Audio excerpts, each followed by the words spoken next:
Ser podcast.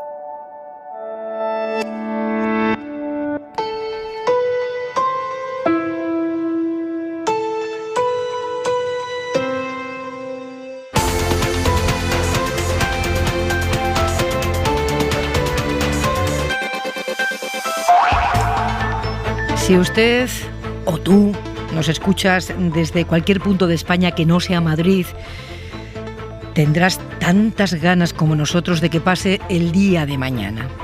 España avanza a base de bucles y al bucle catalán le sucedió la bronca política de la pandemia y a la de la pandemia le ha sucedido la campaña madrileña. Pero es que hay mucho en juego y mañana comprobaremos si tienen premio las campañas electorales sin rendición de cuentas y convertidas en un barrizal donde cabe todo. Y si por lo tanto estamos al comienzo de un nuevo tiempo del que solo hemos vivido el ensayo general. Hoy hace un año salíamos a la calle de nuevo después de mes y medio encerrados en casa en el primer y gran confinamiento. Hemos dado pasos de gigante en este tiempo. Hoy, precisamente hoy, hemos superado los 5 millones de vacunados en España, pero la pandemia sigue ahí y con la pandemia todos los retos que tenemos en común como sociedad, el más urgente, el económico. Intentar que esta vez nadie se quede en la cuneta, nadie se vea a la intemperie, sin trabajo, o sin casa, o sin prestaciones, o sin nada, como consecuencia de la crisis que ha provocado la parálisis mundial. De crisis anteriores sabemos muy bien que ese es un giro de la vida que le puede ocurrir a cualquiera.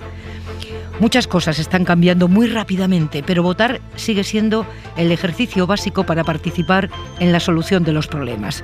La democracia se construye con muchos elementos, pero el primero son los votos, y eso es lo que le toca a los madrileños por fin después de esta campaña desquiciada. Se anuncia una altísima participación este 4M en Madrid. Mañana, a estas horas, les estaremos contando el resultado. Pepa Bueno. En la cadena SER, hora 25. Y en estas vísperas tan emocionantes, con tanto en juego, en la mesa del análisis me acompañan Lucía Méndez, periodista del Mundo. Querida Lucía, buenas noches. Hola, Pepa, buenas noches. Enrique Juliana, director adjunto de La Vanguardia. Le he dicho, querida ella, esto ya ahora es un sin parar. Querido Enrique, buenas noches.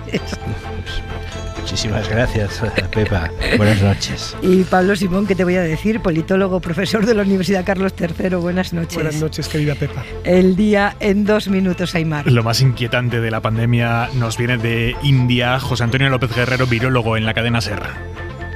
Es inquietante para estar expectante y alerta a ver qué es lo que dan los nuevos resultados. Hasta ahora hay un informe del Instituto de Salud de Reino Unido que efectivamente afirma que la variante tiene mayor capacidad de dispersión, de contagio, y que al parecer las personas infectadas con esta variante, el lapso de tiempo entre que tienen síntomas y pueden acabar en hospital es más corto, por lo tanto la haría un poquito más peligrosa. En Vigo, por ejemplo, han tenido que hospitalizar ya a 4 de los tripulantes del barco que llegó la semana pasada. Están en cuarentena porque parte de la tripulación acababa de venir de Delhi y empezaron a dar positivo. 4, como decimos, están ya hospitalizados. En Euskadi hay otro barco en cuarentena ahora mismo en el puerto de Bilbao con 4 positivos también en estudio para confirmar si es o no la cepa india. Y acabamos de saber que la autoridad portuaria de Valencia acaba de permitir que atraquen allí 2 buques con 10 contagiados de COVID a bordo que ahora van a quedar aislados. Están siendo semanas de anuncios nefastos para el mercado laboral en España. La semana pasada fue la banca, hoy ha sido una aerolínea, Norwegian, la que ha anunciado la escabechina laboral que prepara en España. Tiene intención de echar a la calle a 1.191 trabajadores. Es el 85% de sus pilotos y tripulantes de cabina. En Canarias, la Guardia Civil ha terminado esta noche de registrar por segunda vez la casa de Tomás Jimeno. Es el padre que desapareció la semana pasada con sus 2 hijas de 1 y 6 años. Los investigadores han detectado que el hombre traspasó 50.000 euros entre sus cuentas justo un día antes de desaparecer con las niñas. Ahora queda por saber si sacó ese dinero, información que tienen que aportar los bancos. Y en la contra de hora 25...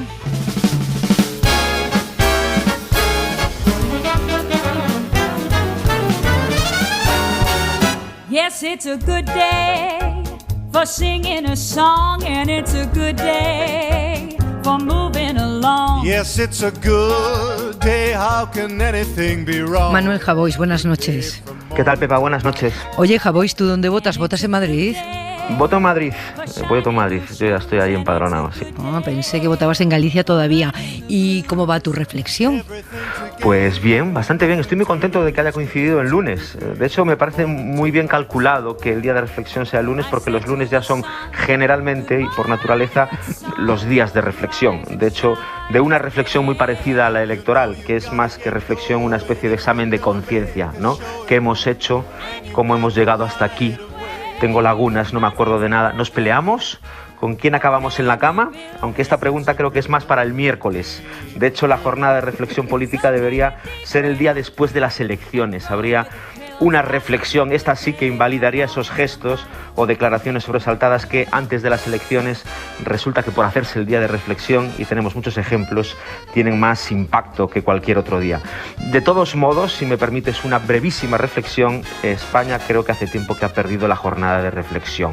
Nos gusta mantenerla para creer que pensamos algo que ya traemos pensado de casa, pase lo que pase en los gobiernos, en las oposiciones y en las campañas. En eso sí que no tiene nada que ver los sábados noche con los días de reflexión políticas. Esos sábados ya son más proclives a la sorpresa. Good morning, sun. Good morning, sun. Rise and shine today. You know you gotta get going. Qué bien reflexionas, Javois. Tengo mis días. Sí, los lunes se te dan bien, ya lo veo. Bueno, que usted lo vote bien mañana. Un beso. Muy bien, un beso. Chao, hasta mañana. Yes, it's a good day from morning to night.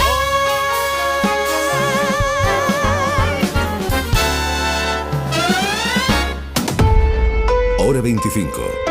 Pepa Bueno.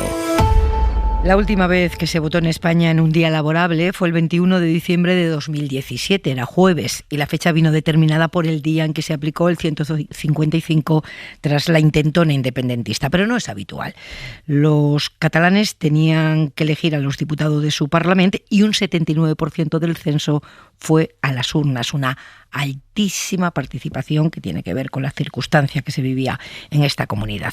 Mañana los madrileños vuelven a trabajar después de un puente y se les va a multiplicar la faena, trabajar, votar y conciliar, porque los niños no tienen cole.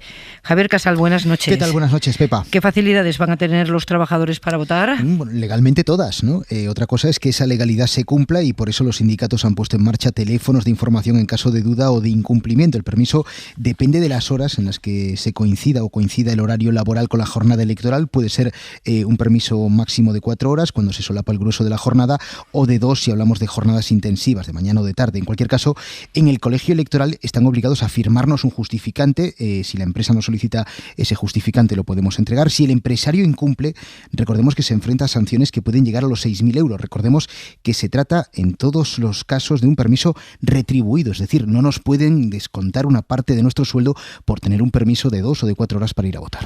¿Y los niños, al no haber colegio, está permitido ir con ellos al colegio electoral? Esta es una de las preguntas del millón que se hacen muchos padres y madres y que nos han trasladado esta tarde aquí a la radio. Está permitido ir acompañado de menores al colegio electoral. Lo mismo ocurre con aquellas personas dependientes que tengan que ser asistidas vayan a votar cuando vayan a votar al colegio electoral. Pero la respuesta, Pepa, es afirmativa. Se pueden llevar los niños al colegio electoral mañana.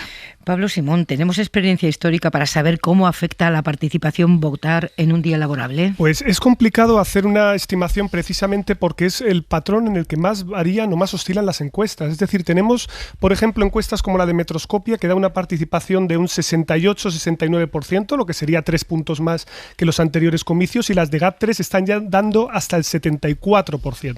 Entonces yo creo que lo que tenemos que entender es una cosa: el efecto que probablemente tenga el tener que acudir a votar en un día laborable no estará homogéneamente distribuido entre la población. Es evidente. La gente que tenga jornadas de trabajo que impliquen desplazamientos tendrá muchísimas más complicaciones para votar, y claro, responder en una encuesta a tu intencionalidad de votar es mucho más sencillo que cuando tú te encuentras con el problema de tener que hacerlo. Y de hecho quiero recordar también una cosa, un detalle: aquellas personas que hayan sido elegidas para ser presidente o vocal, que es que mañana tendrán que, por supuesto, ejercer sus tareas, pero el día siguiente podrán incorporarse 5 horas más tarde al trabajo si lo quieren, ¿vale? Que tienen también 5 horas libres, para recordar que esos derechos también también están a su alcance. Deduzco de lo que decías que en circunstancias como esta, en jornadas electorales en día laborable, es fácil que voten más las rentas más altas. Claro, ¿O no tiene que ver con la renta? Claro, pero tiene cierto sentido, porque aquellos trabajos que, por ejemplo, hayan podido teletrabajar para conciliar también con los hijos, o aquellos que no tengan que hacer grandes desplazamientos, lo tendrán más sencillo.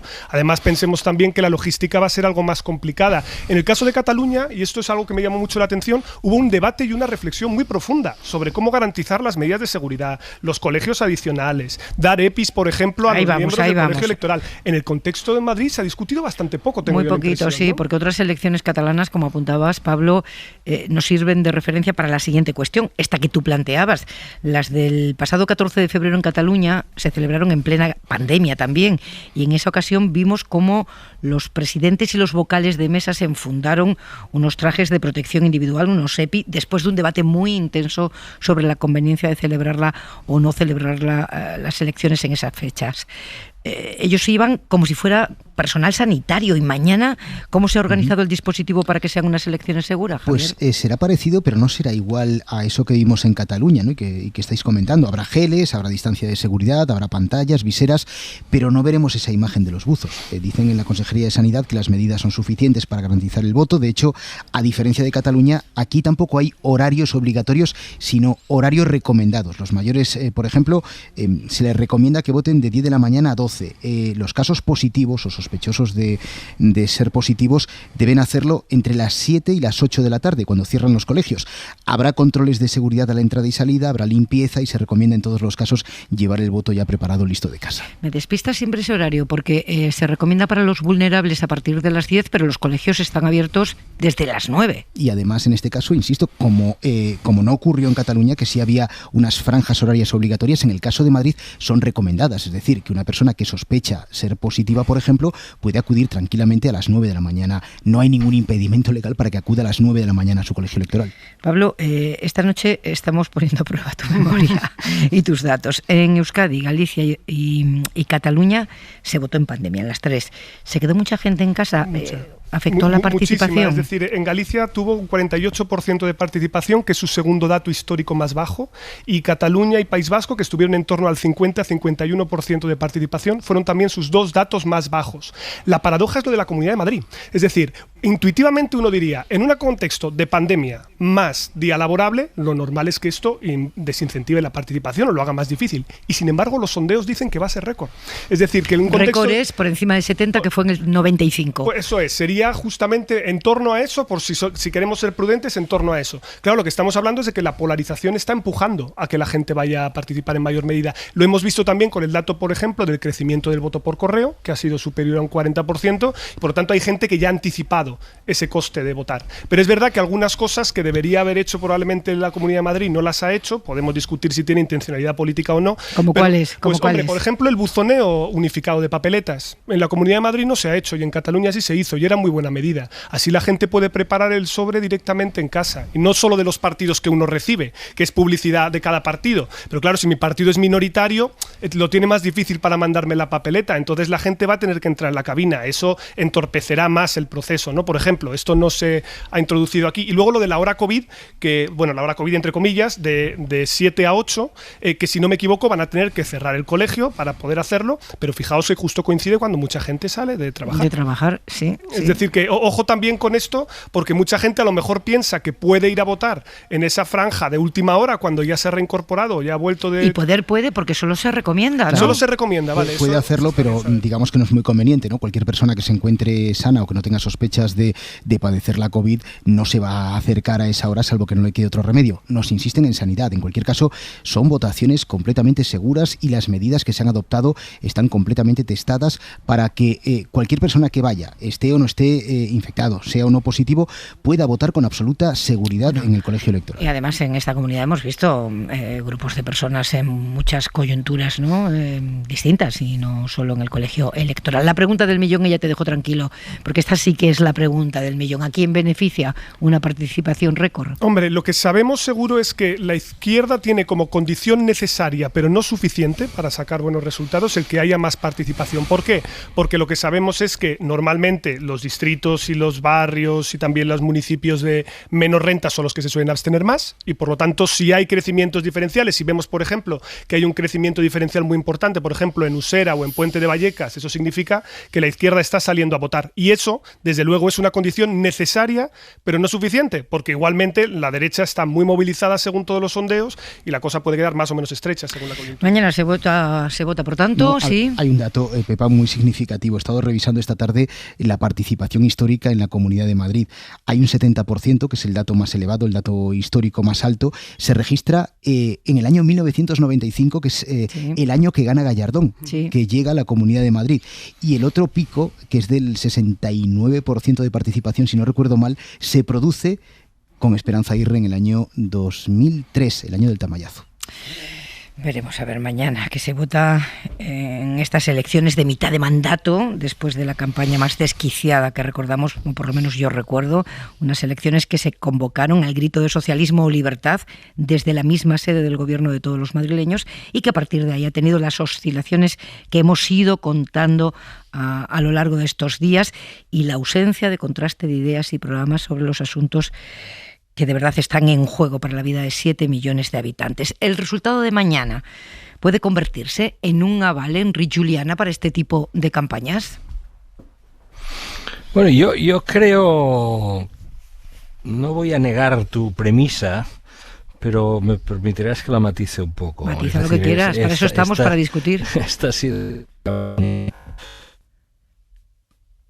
¿Ves que mal te sienta discrepar conmigo? Que se te ha ido el sonido. Empieza de nuevo. ¿Me oís ahora? Ahora sí.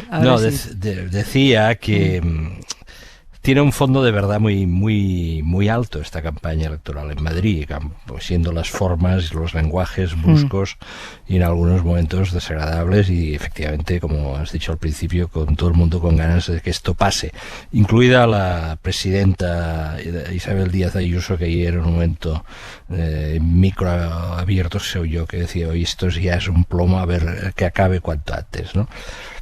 Hay un fondo de verdad muy, muy fuerte en esta campaña por lo siguiente, porque es la destilación de lo que viene siendo la legislatura. Yo lo vengo repitiendo casi semana a semana y no me voy a cansar de repetirlo. Esta legislatura empezó con un grito de guerra político. El grito de guerra político fue gobierno ilegítimo.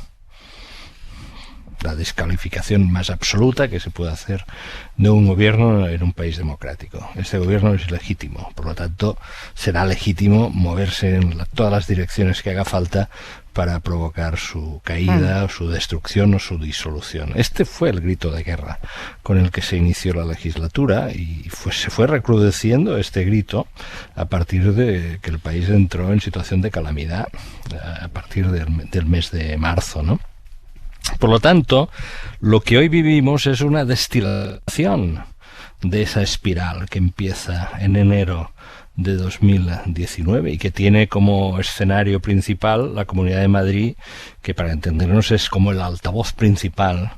O sea, no hay ninguna otra autonomía española que tenga altavoces tan potentes como el escenario de Madrid, por una razón, porque desde el año 1990 que se procedió a la liberalización de la televisión privada, en Madrid hay grandes concentraciones de poder y una de ellas es el poder mediático. El poder mediático está principalmente concentrado en Madrid. Por lo tanto, cuando el poder mediático, cuando los medios de comunicación estiman que una batalla política que tiene como escenario Madrid es muy importante, la oye toda España en estereofónico, que es lo que ha ocurrido estos días. Por lo tanto, yo creo que es como muy veraz y que además lo que se discute, aunque no se haya discutido explícitamente en el sentido británico del término, de la vieja democracia liberal, sobre programas, propuestas, mire, yo, buenos días, yo quisiera que estas cosas fueran así, yo diría que han de ser así, pero está subyacente claramente que hay un choque de intereses.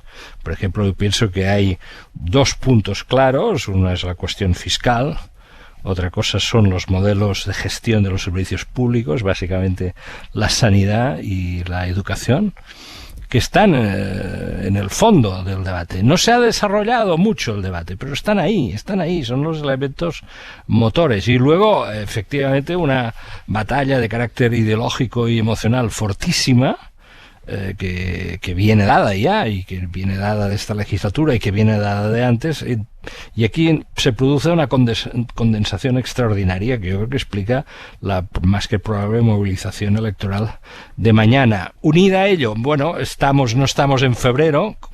En estos momentos la vacunación ha avanzado, 5 millones de personas vacunadas en España, ha disminuido un poco la sensación de riesgo.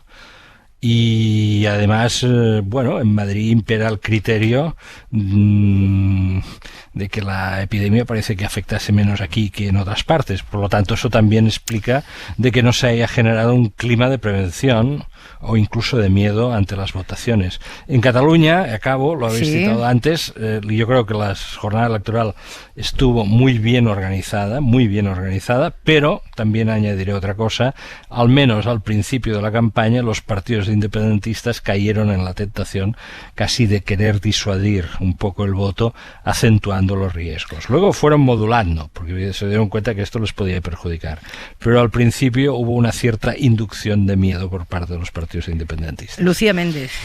Sí, pues como estamos en noche de reflexión, creo que hay que decir que estas elecciones eran innecesarias, pero quiero recordar que estas elecciones fueron convocadas porque a alguien se le ocurrió presentar una moción de censura en la Comunidad de Murcia para tumbar el gobierno con Ciudadanos, para fortalecer a Ciudadanos y perjudicar al Partido Popular. Esto pasó en Murcia y nadie pensó, de las personas que organizaron eso, Partido Socialista, Ciudadanos, nadie pensó que Isabel Díaz Ayuso, que llevaba un año diciendo que iba a convocar elecciones, pero la dirección de su partido no la había dejado, nadie pensó que igual se le ocurrían convocar elecciones, porque, claro, es que esto no se nos olvida, pero es que esto fue así. Es decir, ella convocó elecciones porque hubo una moción de censura, porque alguien tuvo la genial idea, que veremos a ver el día 5 lo que pasa con esta idea, vamos a ver el resultado. Agarrándose a esa excusa, porque ya quería convocar, claro. Sí, pero no lo había hecho, ni la habían dejado. Ni la había hecho, le dieron una excusa, evidentemente, pero es que no se le puede dar excusas, es decir, no se le puede dar excusas a una persona que además está, desde el punto de vista de las encuestas, como estaba Isabel Díaz Ayuso, muy fuerte ya en ese momento, porque ella empezó a estar fuerte en las encuestas a partir de la segunda ola, en el mes de noviembre, cuando decidió abrir mientras los demás cerraban. Ahí empezó su escalada en los sondeos. Cuando ella convocó las elecciones, ya estaba escalando en los sondeos. Alguien podía haber pensado, digo yo, vamos, a ver, de mucha gente que piensa en los partidos, alguien podía haber pensado, oye, que resulta que si desestabilizamos el gobierno de Murcia del Partido Socialista y Ciudadanos, igual en Madrid pasa algo, porque claro, en Madrid no había un gobierno estable, como todo el mundo sabía. En Madrid la presidenta no se hablaba con el vicepresidente, como era mundialmente conocido, no es que esto fuera un secreto para nadie, ¿no? Es decir, que la situación era una situación muy delicada y alguien a lo mejor podía haber pensado que bueno, la cuestión es que ya estamos aquí. Mañana hay elecciones y ya esto ya no tiene, en fin, ya está, ya hemos llegado al final del viaje.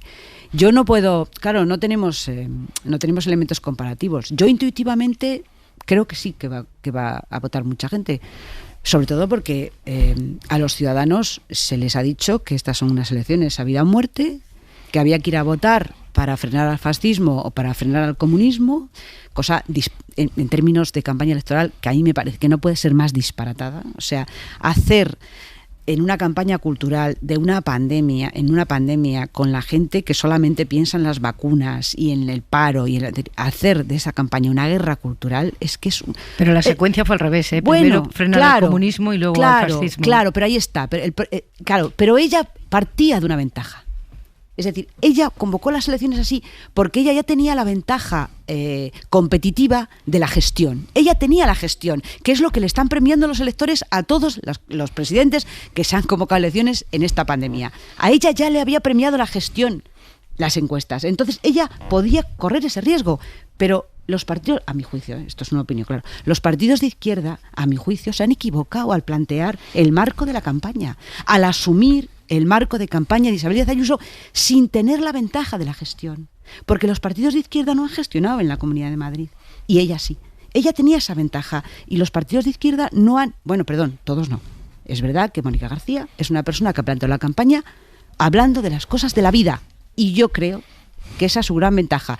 Y en función de lo que pase mañana, veremos a ver quién se ha equivocado y quién ha acertado. De todas maneras, por traer un poquito el debate a mi negociado, ahora mismo hay una comisión para la reforma de la LOREG que nace a raíz de una proposición de ley de PSOE y de Podemos para reformar el voto rogado, que sabéis que es un tema pendiente. Entre las reformas que se podría aprovechar para hacer, es decir, que las elecciones se tendrán que celebrar en el primer domingo transcurridos 54 días desde la convocatoria electoral, porque es una reforma muy pequeñita y nos va a ahorrar muchísimos problemas, porque mire, usted puede hacer las convocatorias sorpresa que quiera, pero votaremos en domingo, así nos quitamos todo este problema, porque incluso se especuló con lo de hacer festivo o no hacer festivo el día y las implicaciones que podría tener. Pero bueno, respecto a las elecciones... ¿Y ya de paso se podrían fijar los debates? Bueno, sería fácilmente, yo creo que sería fácil de hacer, al menos en la radiotelevisión pública, pero aquí hay, creo yo, como dos grandes hipótesis sobre lo que puede pasar mañana. Si tú más la visión de bloque en su conjunto, que yo creo que es la relevante en términos de gobernabilidad. Hay una hipótesis, la voy a bautizar si os parece, la hipótesis Michavila, que es la derecha suma un 56% del voto. Más o menos en el promedio de sondeos, y lo que le dice es que la suma de PP, Ciudadanos, Vox estaría ahí, por lo tanto podría gobernar ampliamente, es decir, que PP y Vox estarían por encima del 50%. Pero hay otras hipótesis más conservadoras en otras encuestas que lo que dicen es muy complicado que la derecha saque un 56% en la Comunidad de Madrid, porque nunca ha tenido, incluso en contextos de mucha polarización, un nivel de penetración tan grande. Y por lo tanto que la derecha estará cerca del 50%. Pero así todo, no olvidemos una cosa, evidentemente la variable Ciudadanos puede distorsionarlo, pero con un 48% que sume PP y Vox ya es suficiente para que tengan absoluta. Es decir, que no hace falta que la derecha arrase para que igualmente esté muy cerca de conseguir sus objetivos. Y aquí es donde yo creo que efectivamente Díaz Ayuso ha hecho una campaña muy eficaz, que ha conseguido enmarcar dentro del terreno que a ella le interesaba y que yo creo que ha conectado con algo relativamente, o sea, con dos componentes al mismo tiempo. Yo creo que primero, ha conectado con el verdadero cansancio y fatiga pandémica que hay en este país, que es que todo el mundo está ya muy cansado, y esto es algo que no hace falta ser muy sofisticado para verlo, no hace falta hacer una reflexión muy profunda, todos queremos ese elemento de normalidad. Y luego ella ha vinculado su gestión de apertura a un concepto, digámoslo así, de libertad neoliberal en el sentido más estricto de la palabra, que es, usted tiene libertad, yo le doy libertad para consumir. Libertad para consumir, libertad para gastar, libertad para la caña, y todo eso lo ha hecho desde un horizonte de deseo, es decir, que la gente quiere estar ahí y quiere poder hacerlo porque eso conecta con una cierta pulsión de normalidad. Y yo creo que ese marco es muy complicado. Es decir, es muy complicado. Y yo precisamente creo que Más Madrid, la razón por la que ha tenido una campaña eficaz, o creo que más eficaz, no es solo porque hable de las cosas, sino porque, digamos que frente a la libertad en el sentido más del consumo, ellos oponen el cuidado, la comunidad, ¿no? Y el propio perfil de la candidata ayuda. Madre, médico, mujer, todos los elementos que se ligan a la empatía, el cuidado, que es como la antítesis de Ayuso. Y por eso yo creo que justamente en el bloque de izquierdas es la que ha sido más eficaz, creo yo, tocando con esa pulsión, que es un debate perfectamente legítimo y en el que se construyen visiones ideológicas, creo yo, muy profundas. Os veo a todos con ganas de hablar, pero esto es una conversación, así que os ruego que intervengáis, pero sin discursos. No, yo estoy de acuerdo con lo que señalaba Lucía respecto al error cometido por el Partido Socialista y por Ciudadanos, pero enfatizaría el Partido Socialista en el tema de Murcia. Cuidado, atención, una cosa, una moción de censura es absolutamente legítima. Está en la ordenación legal y se puede presentar en el momento que una fuerza política allí donde hay parlamento pues estime conveniente. O sea, no es pecado presentar una moción de censura.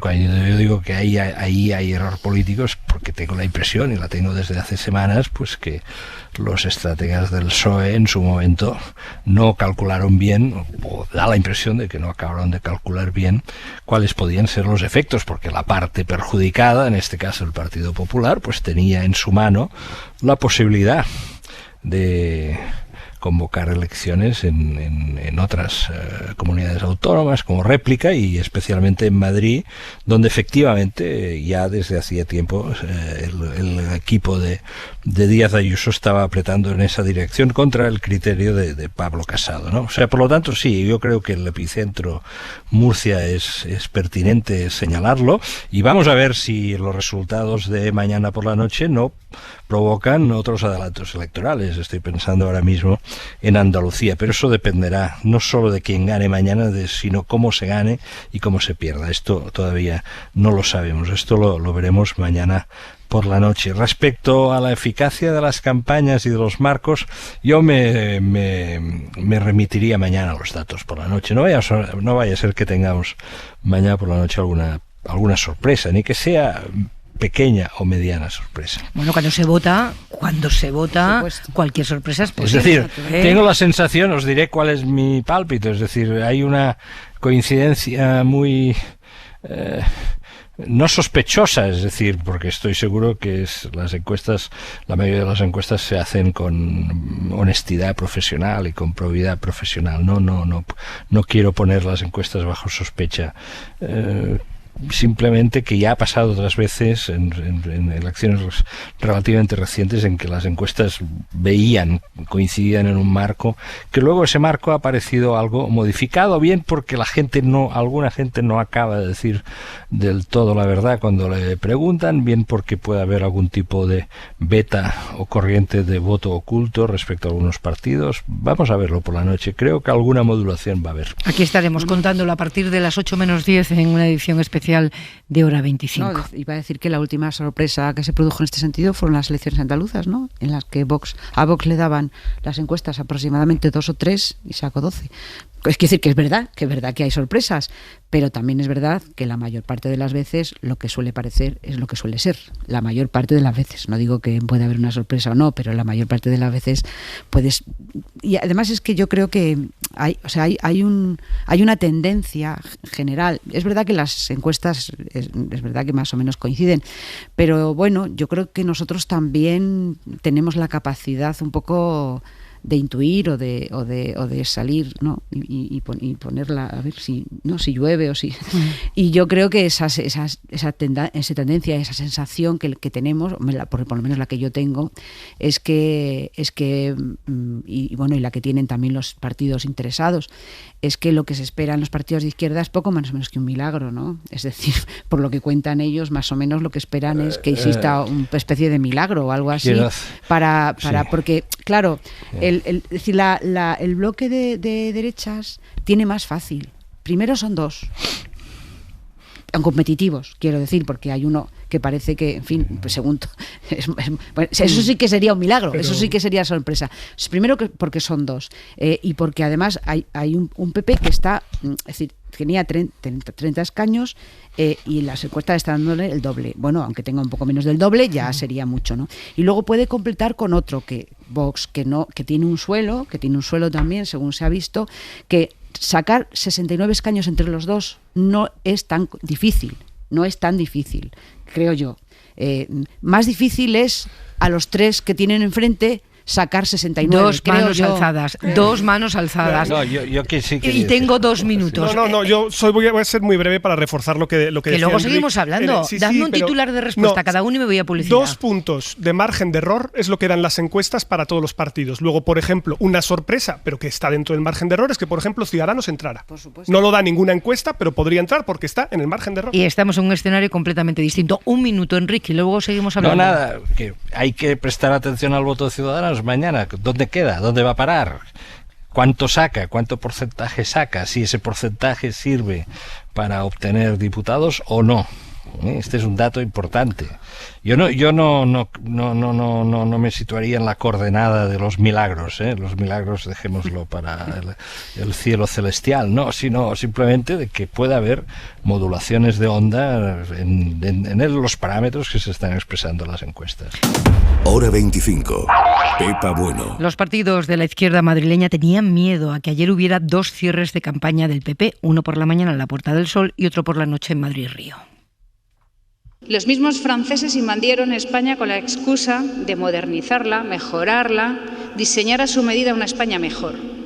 Pero el pueblo de Madrid se echó a la calle para demostrarle al mundo que no hay bien más preciado que la libertad. Eso decía por la mañana Díaz Ayuso en un acto en el que uno de los premiados, incluso Nacho Cano, le dijo que la medalla al arte y la cultura se la tenía que quedar ella por ser valiente y buena presidenta. Hasta le puso la banda, sin que la presidenta hiciera el más mínimo amago por quitársela. El PSOE ya había pedido a la Junta Electoral que estuviera pendiente para que el acto no se convirtiera en un mitin, pero ese organismo no puede actuar de forma preventiva. De ahí que hoy el Partido Socialista haya denunciado ante la Junta Electoral a Díaz Ayuso por haber hecho uso partidista, dice, del 2 de mayo. Y de momento Javier Casal no se ha pronunciado la Junta ni hay visos de que lo haga esta noche. Sin noticias de la Junta Electoral a esta hora, los socialistas se agarran al discurso de Ayuso, como dices, a ese contenido que consideran electoralista y que se sumó a otros momentos de la ceremonia que se parecía más a un mitin que a una entrega de premios por el Día de la Comunidad de Madrid. Decías lo de Nacho Cano, pero bueno, es que también se produce el momento Cifuentes, que llega a decir en el atril cuando recoge su medalla que se presentaba allí libre de cargos y de cargas. En principio, como digo, no parece que vaya a haber noticias en las próximas horas. Acabamos de llamar al PSOE para ver si habían recibido contestación o si tenían alguna noticia de la Junta Electoral, pero no hay nada. Es más, según ha sabido la SER, la Junta se va a reunir previsiblemente mañana, lo que parece muy complicado que haya algún tipo de pronunciamiento antes de las 9 de la mañana, que recordemos, Pepa, es cuando abren los colegios electorales. Casal a descansar. Venga, adiós. Hasta mañana, Hasta que te mañana. quiero. Que mañana tú empiezas muy tempranito y luego te quiero toda la tarde-noche aquí, ¿eh? Aquí estaré fresco como una lechuga. Buenas noches. Lo voy a intentar. Yo debo ser una antigua, porque esto de que se utilice nada menos que el Día de la Comunidad y la Puerta del Sol, que es la sede del gobierno, porque ya sabemos que todos los partidos cuando están en el gobierno, en fin, es muy difícil. Hay un momento en una campaña electoral en que es muy difícil, ¿no? Que no se pise una raya roja, pero el acto del Día de la Comunidad es un acto que se programa, que se guioniza, que el mundo conocido ha saltado por los aires lo demuestra, que ya ni siquiera causa escándalo que se celebre un acto como este, un día como ayer y con esas características, que pasa desapercibido y lo imputamos al capítulo de la pelea entre partidos, ¿no? Ahora le denuncia al PSOE porque es Ayuso y porque, pero en fin, de los defensores de la institucionalidad, qué cosas hemos oído hablar en este país de la institucionalidad, uno esperaría que este tipo de cosas no ocurriera. No sé qué os parece. Mira, yo pienso que hay un deterioro en España en general de la institucionalidad. Lo hay en términos generales. Hubo un deterioro fortísimo de la institucionalidad en Cataluña, para empezar, en los acontecimientos de octubre de 2017, y luego hay otros deterioros que no son tan espectaculares, que no son tan contundentes, pero que es como la arena que va bajando, ¿no? Y efectivamente este es un ejemplo, y a veces parece que vaya acompañado por la siguiente expresión: ¿y qué? Porque yo ese ¿y qué? En esta campaña electoral madrileña he tenido la sensación de que lo iba oyendo reiteradamente. ¿Y qué? No te gusta esto, ¿verdad? ¿Y qué? Pero diré otra cosa. También yo no tengo memoria de recordar a un presidente del CIS criticando durante el periodo electoral, en artículos, a un partido político. Y lo hemos leído. Y eso lo hemos leído. ¿Y qué? Déjame decirle a los oyentes aquí también se oye un ¿y qué?, ¿no? Déjame decirle a los oyentes que no tienen por qué... Yo tengo derecho a publicar lo que quiera. Bueno, hombre, no. Déjame decirle a los oyentes que no tienen por qué saberlo, Enrique. Ha publicado José Félix Tezanos un artículo, ¿en qué revista? Temas de hoy. Una revista. Que es el presidente del CIS y quiero decir, hablando de una candidata. Es decir, en la Comunidad de Madrid celebra la jornada, el Día de la Comunidad. Evidentemente eso no estaba premeditado, porque activaron el botón de convocatoria anticipada a raíz de unos acontecimientos que hemos comentado antes, la moción de censura en Murcia, pero mira, por la casualidad de las casualidades va y pilla que la fiesta de la comunidad coincide con la jornada de cierre de campaña. Bueno, claro, en un contexto como el que estamos, esperar de que esa fiesta de la comunidad hubiese funcionado bajo criterios de neutralidad suiza, y yo creo que en el caso de nuestro país es como desear mucho, que sería desear lo imposible, ese milagro al que invocaba Lucía Méndez hace un rato, ¿no? No hay milagros, pero bueno, una cierta contención. Decoro. Una cierta contención y decoro. Y lo mismo del señor Tezanos, que sabemos que él pues es muy expansivo. Hombre, pero Tezanos, por favor, poco de calma. Yo creo que el señor Tezanos tiene muchísima caradura, la verdad, y además con toda normalidad. Exhibe su caradura con una normalidad que realmente a mí me parece poco pudoroso como mínimo, ¿no? Pero fijaros, es verdad que esta tarde se ha interpretado que esto es una crítica a Isabel Díaz Ayuso, y yo, cuando lo he leído, me ha parecido que es más bien la expresión de un acierto que ha tenido Isabel Díaz Ayuso, que es apoyarse para su discurso en un sector, que es el de la hostelería, que trasciende el asunto económico. En Madrid hay muchísimos más bares que seguramente en ninguna otra ciudad europea. Y los restaurantes y los bares, la hostelería en Madrid no es solo un sector económico, que por supuesto que lo es también. Forma parte de la vida de las personas, de la vida cotidiana de las personas, de la vida diaria de las personas. Todos los presidentes autonómicos y todos los alcaldes, si hacéis el ejercicio de yo he hablado mucho con ellos en esta pandemia, y ellos dicen que en sus pueblos, en sus ciudades, el cierre de la hostelería ha sido un trauma tremendo para las personas, porque ha sido el mayor, una vez superado el confinamiento, evidentemente, ¿no? En la segunda ola y en la tercera ola. Y algunos presidentes me han dicho, yo tuve que abrirla, por lo menos las terrazas, porque la gente en las ciudades iba zombie, no sabía qué hacer en la calle, no sabía dónde ir y no sabía dónde pararse. Quiero decir que cuando José Félix Tezanos dice que Isabel Díaz Ayuso ha hecho de la taberneidad, de la tabernaria, no sé cómo lo llama, una cosa que se puede interpretar que es de forma despectiva, pues yo cuando lo he leído, de verdad me ha parecido que era una manera de glosar lo que en mi opinión, que es modesta, es el gran acierto de Isabel Díaz Ayuso, sin duda, y por lo que en mi opinión va a ganar las elecciones. A mí me preocupa mucho el deterioro institucional que hemos vivido en nuestro país durante el último tiempo, y yo creo que la situación del CIS es una de ellas. Sus responsables políticos del nombramiento, que depende de Presidencia, son directamente los responsables de haber tenido en el nombramiento ahí a una persona la cual ni siquiera, fijaos, en ningún momento se planteó que fuera incompatible ser presidente del CIS con ser miembro de la ejecutiva del PSOE. Es decir, ¿pero de qué estamos hablando aquí? Es decir, ¿de qué estamos hablando aquí? No ya es una discusión metodológica, sino que es que las instituciones hay que preservarlas en términos de su independencia y neutralidad, como si nos fuera la vida en ello, porque nos va la vida en ello. Es decir, si algo se ha visto en el Eurobarómetro, que el otro día estaba mirando datos respecto a la confianza en las instituciones, se ve el efecto de la gran recesión y se ve que en los países del sur de Europa se hunde a plomo la confianza en la justicia, en los partidos, en los gobiernos. En el centro y en el norte de Europa se mantiene. Pero hay algunos países que empiezan a remontar. Por ejemplo, en Portugal, durante los últimos 3-4 años, la confianza de los portugueses en sus instituciones mejora. En Italia, en el margen. En España sigue hundida. Esto es enormemente problemático porque cuando tenemos embates de fuerzas reaccionarias en este país, la única barrera que nos puede proteger son unas instituciones percibidas como limpias, honestas, transparentes y justas. Y esto es lo que no estamos viendo en el contexto del CIS, pero en el caso de la Comunidad de Madrid, por volver otra vez de lo que estábamos hablando, es el claro síndrome de un partido que jamás ha estado fuera del poder. Es decir, cuando no ha habido alternancia en un territorio jamás, se produce una mímesis tan enorme entre PP madrileño y Comunidad de Madrid que es aquello inextricable. Y esto le ha ocurrido a otros partidos en otros contextos, y estamos hablando ahora del caso del contexto de la Comunidad de Madrid, en la que incluso utilizan las instituciones en sí mismas para confrontar con el gobierno de España. Y yo creo que esto es problemático, porque a la hora de la verdad termina deteriorando la institucionalidad en su conjunto. Hombre, que en esta...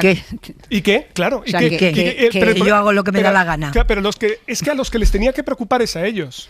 Hay una... Yo creo que en este sentido, de lo que estáis hablando, que me parece el gran tema, sin duda, el gran tema de este país, es la falta de institucionalidad y respeto a las instituciones de los partidos políticos. Y creo que, en parte, en mi opinión, esto es producto de un relevo que se ha producido en los liderazgos de los partidos políticos. Todos los partidos políticos han procedido a un relevo en su liderazgo, presionados por los ciudadanos, ¿no? por los electores, que han decidido cambiar. Desde hace 7 años, 8 años han decidido cambiar las cúpulas de los partidos, y las cúpulas de los partidos se han cambiado a sí mismas y han accedido a los puestos de dirección personas muy jóvenes que en mi opinión no tienen un sentido de institucionalidad de su función. Es decir, que no ocupan las instituciones para gestionar ni para respetarlas, sino para hacer propaganda y para hacer marketing político. Y esto está pasando. Y está pasando, además, incluso en las personalidades de los asesores y de los directores de gabinete. Pero, Lucía, no puede tener que ver con la edad, porque te recuerdo que en los años 80 quienes ocuparon el gobierno José Félix Tezanos, guerrista de los años 80, tiene la misma concepción del CIS de los 80, es decir, la casa de encuestas privada del gobierno. Pero a José Félix Tezanos alguien le deja hacer eso. Ay, hombre, claro. Ese es alguien le deja, no respetar las instituciones, porque si no le dejaran no respetarlas, ya le habrían quitado. Este es el tema. Quien no le deja no es él, porque él al fin y al cabo es un peón, es un alto cargo.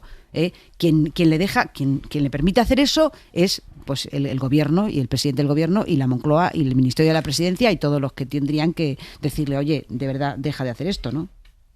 No, yo de todas maneras, volviendo a lo que hablábamos antes de la papel de la apertura de los restaurantes, los bares, yo creo que efectivamente ese factor cuenta mucho, porque ha dibujado un marco que es abrimos.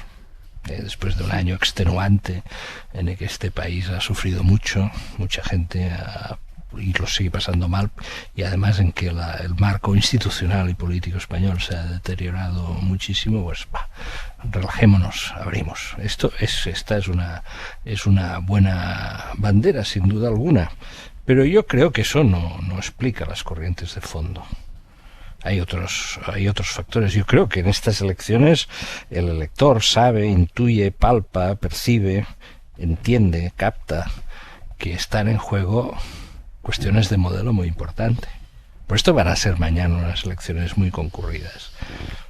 Mañana no va a ir a votar el 70% probablemente de los madrileños porque se hayan abierto los bares o no se hayan abierto los bares. Van a votar porque todo el mundo sabe que aquí está en juego un modelo muy unas posibilidades de cambio o de ratificación de modelo muy importantes.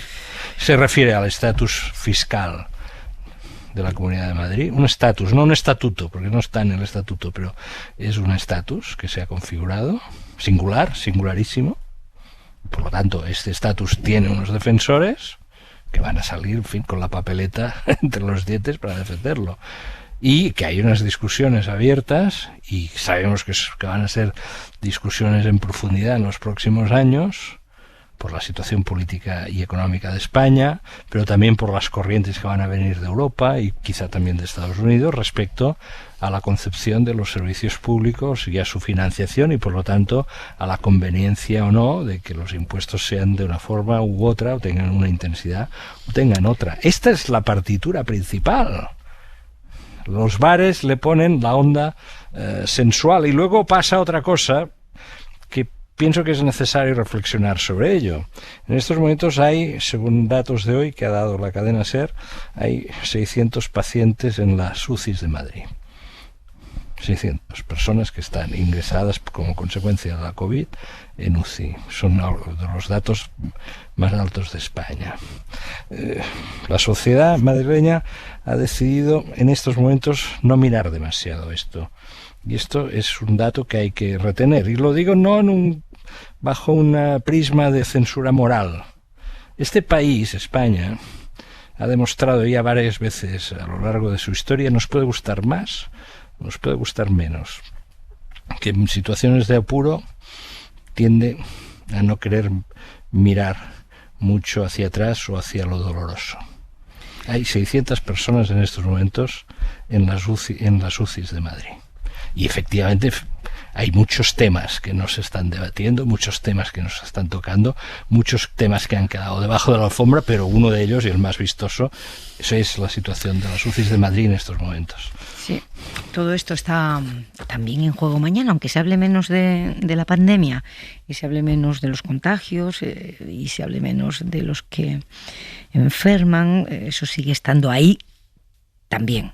Y quedan 6 días para que dejemos atrás el estado de alarma. A partir de ese momento vamos a entrar en un escenario nuevo y no parece que vaya a ser sencillo, porque cualquier medida que pueda poner en cuestión nuestros derechos va a tener que contar con el visto bueno de un juez. Los derechos fundamentales. Las comunidades ya van desvelando qué restricciones quieren mantener y cómo esperan hacerlo, y este lunes empieza a dibujarse ya el mapa de cómo podrá ser nuestra vida después del 9 de mayo. Mariolo Lurido, buenas noches. Buenas noches, Pepa. En principio, el toque de queda decaerá el domingo en toda España, excepto en 2 comunidades autónomas que van a intentar mantenerlo, la Comunidad Valenciana y Castilla-La Mancha. Para ello tendrán que pedir autorización a sus tribunales superiores de justicia, aunque muchos juristas consideran que esta medida, que afecta a derechos fundamentales, solo se podrá tomar con el estado de alarma. Valencia se agarra a un precedente, un auto judicial del pasado mes de octubre que les permitió establecer el toque de queda un día antes del decreto de estado de alarma de Moncloa. Lo que también desaparece son los cierres perimetrales. Ya podremos movernos entre comunidades sin restricciones a partir del lunes. También se acaban las limitaciones para las reuniones sociales tanto en público como en privado. Las comunidades autónomas sí mantendrán las restricciones horarias en comercios, hostelería, ocio, los límites de aforo e intentarán también cierres perimetrales en barrios y municipios con una elevada incidencia. Varias comunidades esperan todavía que, pasadas las elecciones de mañana en Madrid, el Gobierno les dé un paraguas jurídico para poder actuar sin estado de alarma, y así se lo volverán a pedir el miércoles a la ministra Darias en el Consejo Interterritorial. Consellera de Sanidad de la Comunitat Valenciana, Ana Barceló, muy buenas noches. Muy buenas noches. El toque de queda, el cierre perimetral y las restricciones de las reuniones decaen con el estado de alarma. Ustedes quieren mantener el toque de queda. ¿Cuándo pedirán a la justicia que les avale esa decisión y con qué argumentos? Bueno, pues como hasta ahora todas nuestras restricciones y nuestras medidas las hemos sometido también con los informes epidemiológicos al escrutinio del Tribunal Superior de Justicia de la Comunidad Valenciana. Y en todas ellas hemos recibido siempre la confirmación, ¿no?, de todas estas medidas. Por tanto, seguiremos utilizando los mismos instrumentos y herramientas que nos da la Ley de Sanidad de 1986, que nos permite tomar decisiones de acuerdo con la situación epidemiológica. Es cierto que la comunidad está en estos momentos en una situación buena, pero no obstante queremos seguir manteniendo algunas medidas porque es importante para poder seguir vacunando, inmunizando y de esta manera mantener a raya el virus. ¿Y con qué criterio epidemiológico deciden ustedes que lo que mantienen o pretenden mantener es el toque de queda y no el cierre perimetral? ¿Qué ventajas le ven? Bueno, en primer lugar, el cierre perimetral en la Comunidad Valenciana está desde hace 6 meses. Llevamos desde el 30 de octubre cerrados y, por tanto, entendemos que en estos momentos y con la incidencia que tenemos, pues abrirla creemos que es importante. Por otro lado, el toque de queda en la Comunidad Valenciana ha funcionado. Nosotros tenemos que analizar cuáles son las medidas que hemos ido adoptando a lo largo de estos meses desde la desescalada y ver y estudiar cuáles funcionan y cuáles no han funcionado. Es el conjunto, además de las medidas, los que nos han permitido mantener esta incidencia y entendemos que el toque de queda es uno de ellos. ¿Hasta qué hora? ¿A partir de qué hora habrá toque de queda? Bueno, pues eso lo decidiremos esta misma semana en la reunión que tendremos interdepartamental con los miembros del Consell y con el presidente, y los informes que avalen y que nos indiquen que es necesario mantener esta medida. Si no hemos hecho mal los cálculos hoy, ustedes llevan desde el 15 de marzo con una incidencia acumulada bajísima, por debajo de 50 casos por cada 100.000 habitantes, bajísima para cómo está además el contexto español. ¿No temen que al levantar el cierre perimetral pues acudan a su comunidad personas de otras que tienen una incidencia mucho más elevada? Bueno, no es tanto el que puedan venir de otras comunidades, la Comunidad Valenciana al levantarse el cierre perimetral estará abierta, como que las personas que vengan a la comunidad a disfrutar pues cumplan todas las medidas que estén en vigor en ese momento. Eso es lo importante, cumplir la distancia, cumplir el uso de la mascarilla y cumplir también el número de aforos que la Comunidad Valenciana, la sociedad valenciana y las actividades económicas están llevando a cabo un esfuerzo enorme porque se cumplan. Es la colaboración de todos los que hacen posible que tengamos esta incidencia. Las medidas son importantes, pero el cumplimiento lo son más. ¿Van a mantener restricciones en la hostelería? Bueno, de momento solamente tenemos abiertas las terrazas al 100% y los interiores permanecen al 30%. Precisamente esta semana, como les decía, es cuando estudiaremos si cabe aliviar algo esta medida de aforos en los interiores. ¿No teme, consejera, algo que están diciendo desde otras comunidades, que a partir del día 9, en fin, se encuentren un poco a la intemperie, en manos de la justicia, que haya restricciones que se avalan, se autorizan en una comunidad y en otra no, y eso dificulte la comprensión de los ciudadanos? Bueno, yo creo que también se ha tenido la oportunidad de adoptar medidas dentro del estado de alarma y no se han adoptado por alguna comunidad. Pensamos que los instrumentos están. Es verdad que el cierre perimetral, como el toque de queda y algún derecho restrictivo, pues decaen, pero también es cierto que hay muchas otras medidas que se pueden implantar y que su cumplimiento también puede traer como beneficio el contener el virus. No necesariamente estas medidas que se pusieron en marcha con el estado de alarma. Hay muchísimas otras que si se cumplen y si mantenemos el cumplimiento no solamente por la responsabilidad de la sociedad, sino también por las actividades económicas, culturales, etcétera, pues se puede mantener a raya. Consellera de Sanidad de la Comunitat Valenciana, Ana Barceló, gracias, que vaya bien la desescalada. Buenas noches. Buenas noches, muchas gracias. Pablo, ¿había alguna alternativa a hacer decaer el estado de alarma en este momento? Si hubiera habido apoyo político para una eventual prórroga y efectivamente hubiese la mayoría parlamentaria para hacerlo, podría ser el caso. No es o no parece el caso. El gobierno tampoco ha señalizado en ningún momento que quiera hacerlo. Entonces yo creo que aquí hay dos patas de la reflexión. La primera es, somos conscientes de que toque de queda, cierre perimetral de comunidades autónomas y la necesidad de autorización judicial va a ser la tónica dominante. Es decir, perder el toque de queda y el cierre perimetral es un instrumento que es totalmente fundamental para las comunidades autónomas para contener la pandemia o no. Esa es una primera cuestión que hay que reflexionar, porque a lo mejor hay medidas alternativas que no pasan por toque de queda. Y pongo un ejemplo.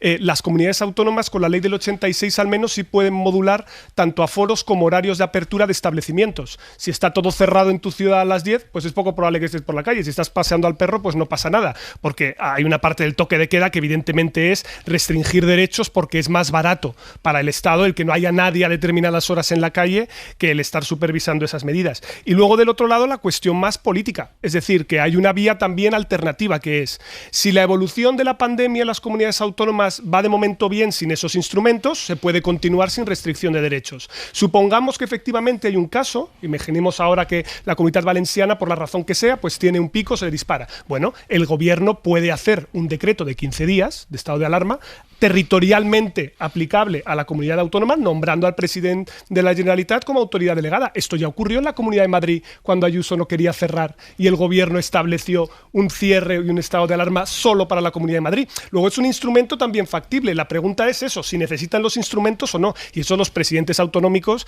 y el Comité Interterritorial de Salud es el que tiene que decirlo, creo.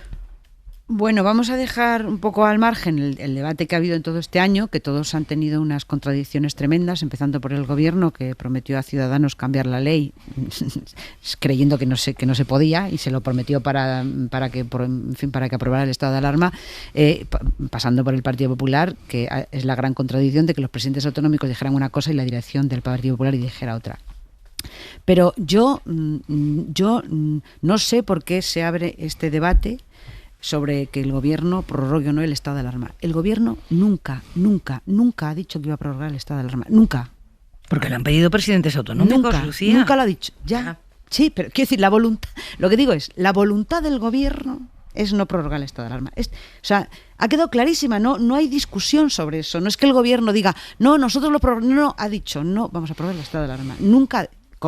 De acuerdo, acordaos que aquí hubo un tiempo, en la segunda ola, octubre-noviembre, que estaban cerrando, confinando en toda Europa, que aquí todo el mundo dijo que el gobierno iba a confinar, no sé si os acordáis, pero hubo 2 semanas. Confinamiento domiciliario y no pasó. Porque el gobierno no quiso que pasara, porque el gobierno nunca dijo que iba a haber confinamiento domiciliario, nunca. Y el decreto de estado de alarma tampoco lo permitía, por cierto. Bueno, que eso también es importante porque Castilla y León, acuérdate, que lo solicitó y le dijeron, no, mire, con el decreto del estado de alarma no se puede. Es que lo que decían es que el gobierno iba a aprobar otro decreto del estado de alarma. Claro que no podía. El gobierno hubiera tenido que aprobar otro decreto para confinar. Evidentemente, el del estado de alarma no cubría el confinamiento domiciliario. Entonces, para empezar, esta voluntad es una voluntad clara del gobierno de no prorrogar el estado de alarma. Entonces, no sé por qué hay una polémica de que el gobierno va, el gobierno viene. No. Si las comunidades autónomas, que no todas, si las comunidades autónomas quieren prorrogar el estado de alarma, que lo pidan. Si nos acordáis, que lo pidan sus partidos, grupos parlamentarios en el Congreso. Claro, es que este es el asunto. Es decir, el presidente de la Comunidad Autónoma de Castilla y León, de Andalucía, en este caso del PP, pero también podrían ser del PSOE, quieren, pues entonces que lo pidan sus partidos en el Parlamento. Es decir, no vale. Luego está el tema jurídico, que no es un tema tan simple como parece, que claro, es evidente que no se pueden suspender derechos fundamentales con una ley normal, ordinaria, orgánica, lo que sea. No se puede. El gobierno tiene razón en eso. Tampoco sé exactamente muy bien por qué el Partido Popular quiere suspender derechos a través de una ley orgánica y no a través de la Constitución. No sé muy bien. Es decir, este debate jurídico se me escapa por completo. Pero, o sea, ¿por Lucía, qué? ¿Por qué razón? Esto tiene un origen en el minuto uno. Esto lo hemos discutido ya algunas veces en este programa. Es decir, el momento que estalla la epidemia, una circunstancia que este país, que los países del mundo no habían conocido desde hace casi un siglo. Fijaos lo que está ocurriendo en India. Es absolutamente estremecedor. Es un país superpoblado en el que finalmente, por desgracia, el sistema sanitario no ha resistido. La gente se muere asfixiada por las calles. Esto podía haber pasado aquí si no se hubiesen tomado decisiones drásticas que evidentemente aquí y en Francia y en Italia, ¿no? Y en el Reino Unido y en Suecia, que primero creían que lo podían resolver de otra manera y luego tuvieron que rectificar en el Reino Unido, ¿verdad?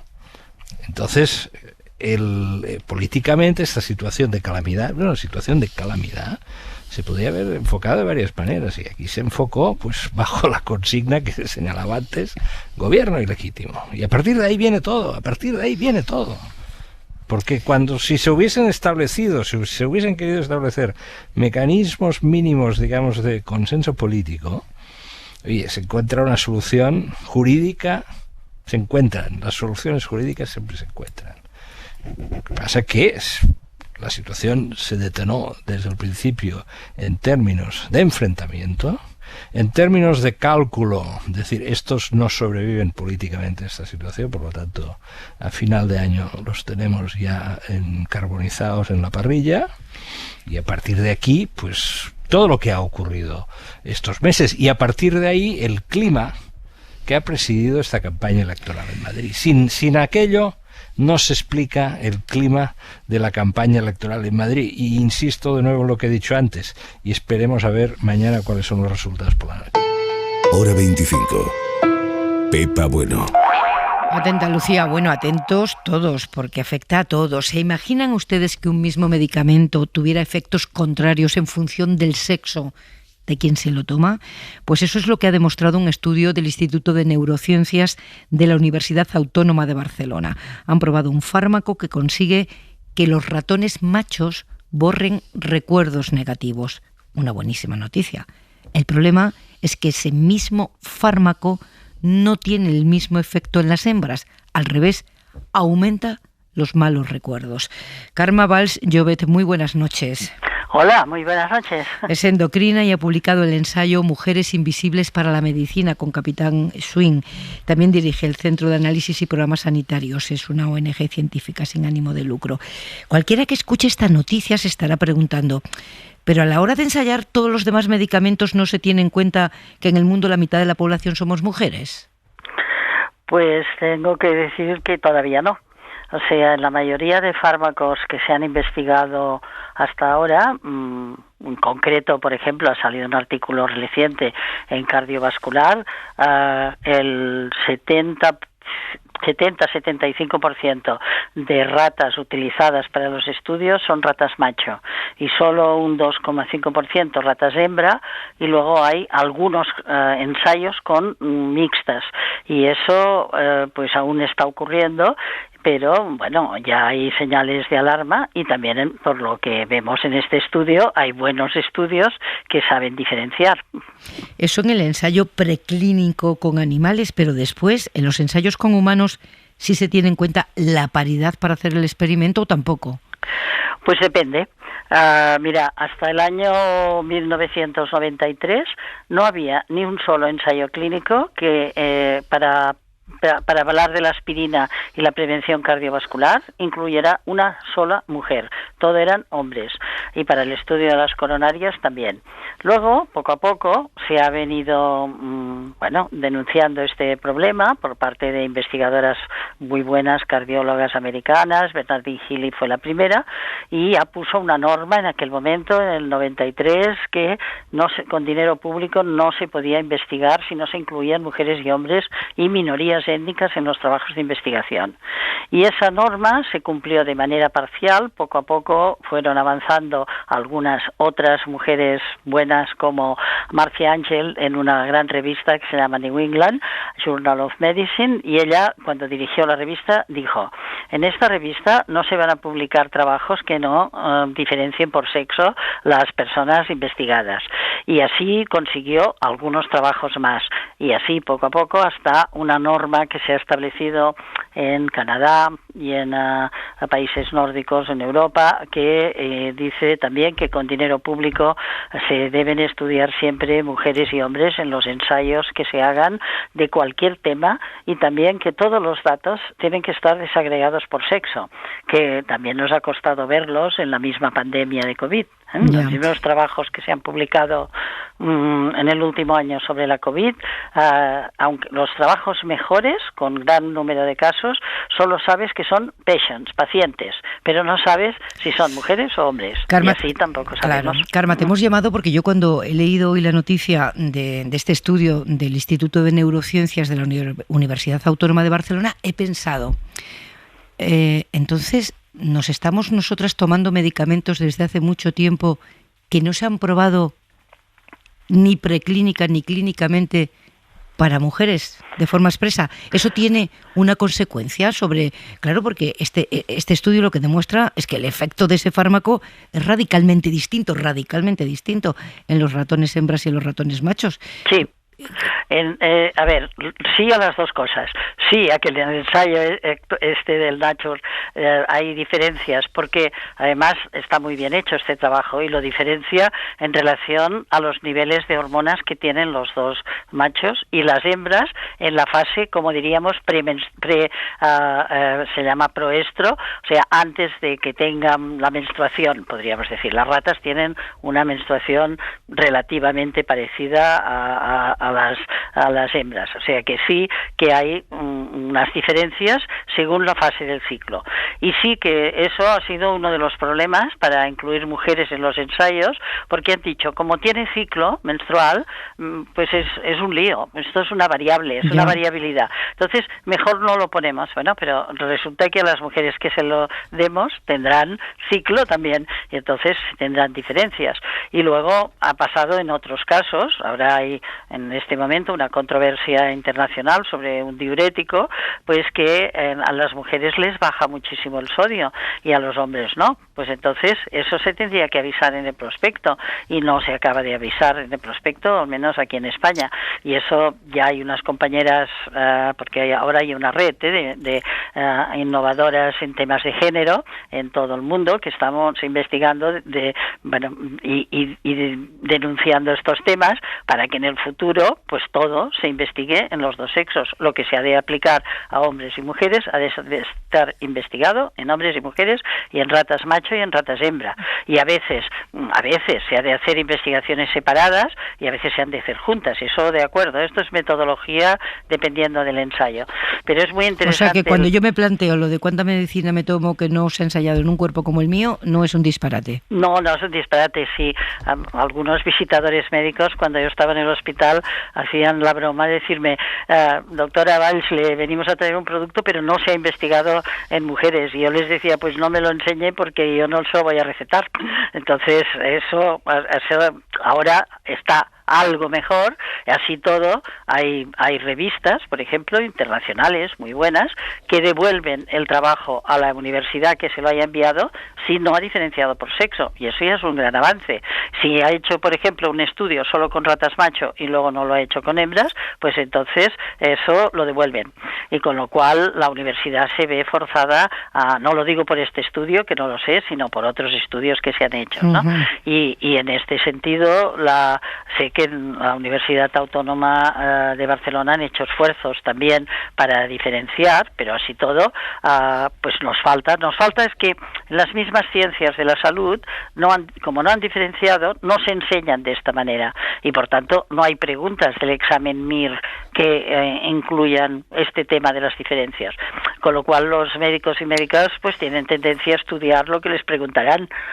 Si no hay preguntas de este tema, no les van a preguntar claramente, claro. Entonces ya no se estudia, pero sí. Carme Valls Llobet, cada día aprendemos algo nuevo. Yo me he quedado hoy con la boca abierta leyendo la noticia y más todavía escuchándola esta noche. Muchas gracias. Bueno, muchas gracias a ti. Muchas gracias y sigue con el programa, que está muy bien. Muchas gracias, un abrazo. Decías que sí con la cabeza sobre lo de no se examinan de lo que no les va a preguntar. Quiero decir, no se estudian lo que no le van a preguntar. Me parece muy interesante porque esto es una discusión de la diferencia que tiene un experimento entre la validez interna y la externa. Es decir, para que la gente nos entienda con un ejemplo muy sencillo. Da igual el tipo de sujeto que yo seleccione si lo que quiero ver es con un pinchacito de una aguja si sangra. Puede ser una mujer, puede ser un hombre, da igual, porque sabes que lo que estás haciendo es darle el estímulo. Pero claro, cuando estamos empezando a ver que esos estudios se tienen que generalizar fuera, necesitas una muestra más representativa del tipo de personas que se van a ofrecer ese tipo de tratamientos. Y eso es una reflexión que antes no se hacía en el diseño experimental, pero que ahora sí. Es súper interesante. Repito, el fármaco que ha analizado la Universidad Autónoma de Barcelona a los ratones machos les hace borrar los recuerdos negativos. A las hembras les aumentan los malos recuerdos. En fin, no puede haber una aplicación más distinta del mismo fármaco y parece prudente, ¿no? Parece prudente que las medicinas se ajusten al cuerpo que las tiene que digerir y para las que tienen que servir. ¿Con qué nos vamos, Aimar? Con dos noticias. La primera, de hace unos minutos, a caballo entre la prensa rosa y la prensa económica. Bill y Melinda Gates han anunciado esta noche que se divorcian. Después de 27 años de matrimonio y acumulando una de las mayores fortunas del planeta, los Gates dicen, y os leo literal, que van a seguir trabajando juntos en su fundación, pero que no creen que puedan crecer más como pareja en la nueva fase de sus vidas. ¿Y dividen el patrimonio? Eso, ¿y los chips? No lo concretan en el comunicado. No es ninguna broma, ¿eh? Segunda noticia, que tampoco es broma, está más cercana. En este mes de mayo que empieza, Barcelona va a comenzar a desplegar ya de forma amplia la recogida de basura puerta a puerta con un punto controvertido. Cada vivienda va a tener bolsas con un chip, así que se podrá trazar de qué vivienda viene cada bolsa. Dice el ayuntamiento que no lo hace para sancionar, sino con voluntad pedagógica para detectar dónde hay que hacer más campañas en favor del reciclaje y demás, pero en la práctica la noticia es esa: la basura va a dejar de ser anónima. Y esta noche, y ya con esto termino, mandamos un beso enorme a nuestros compañeros del diario El País, que mañana, bueno, en realidad dentro de media hora, cuando sea ya 4 de mayo, cumple 45 años el periódico. Su primer número salió a la calle el 4 de mayo de 1976, hace ya 45 años, que por cierto además era martes, como mañana va a ser martes. Y en un momento de muchísima esperanza, ¿no?, cuando nace el diario El País. Felicidades a todos los compañeros. And giving your thanks to our seas, them giving food to the hungry, giving hope to the needy, giving life to a baby, giving care for free, 'cause there is freedom around us. We have everything we need, and I will care for you, 'cause you care for me. And we all have opinions, some of them get through, but there's better people with more good to do. Tengan ustedes una buena jornada electoral. A quienes nos escuchan en Madrid, que vayan a votar, que votar es muy importante. Y a los que comparten mesa conmigo, que lo vivan con pasión y con serenidad. Lucía Méndez, querida. ¿Qué remedio nos queda? Un beso Buenas grande. Noches. Enri Juliana, un abrazo. Muy buenas noches, un abrazo. Que hagas bien las cuentas, Pablo Simón. Venga, a ver si todos la van a hacer. A partir de punta mañana en Hoy por Hoy ya tendrán información de todo lo que vaya dando de sí la jornada electoral, información en la cadena SER durante todo el día, y a las 8 menos 10 la programación especial, edición especial de este programa de Hora 25. Aquí estaremos. Que descansen. Buenas noches.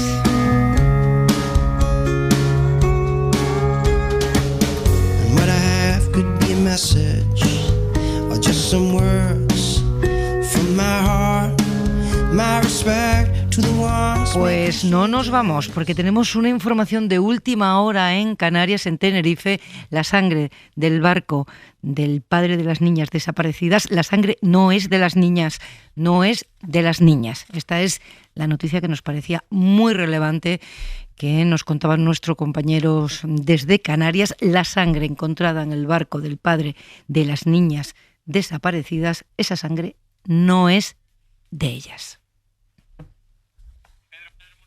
Ahora sí, puedo hablar con Pedro Murillo, Tenerife. Buenas noches.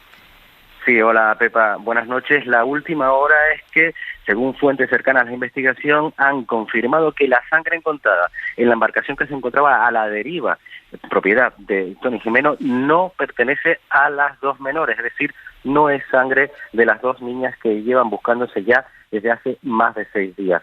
Es una noticia que viene a sumarse a toda la investigación que se está llevando aquí a cabo en Tenerife de forma muy intensa. Qué prudencia hay que tener con todos los detalles de este asunto, ¿eh? Cuando se supo lo de que había sangre, qué prudencia había que tener, y qué alegría para terminar esta noche. Pedro, gracias, buenas noches. Un abrazo, buenas noches, Pepa. Las niñas no han aparecido, pero la sangre del barco no es de ellas. Suscríbete a Hora 25. Todos los episodios y contenidos adicionales en la app de Cadena SER y en nuestros canales de Apple Podcast, Spotify, iVoox, Google Podcast y YouTube. Escúchanos en directo en la SER de lunes a viernes a las 8 de la tarde.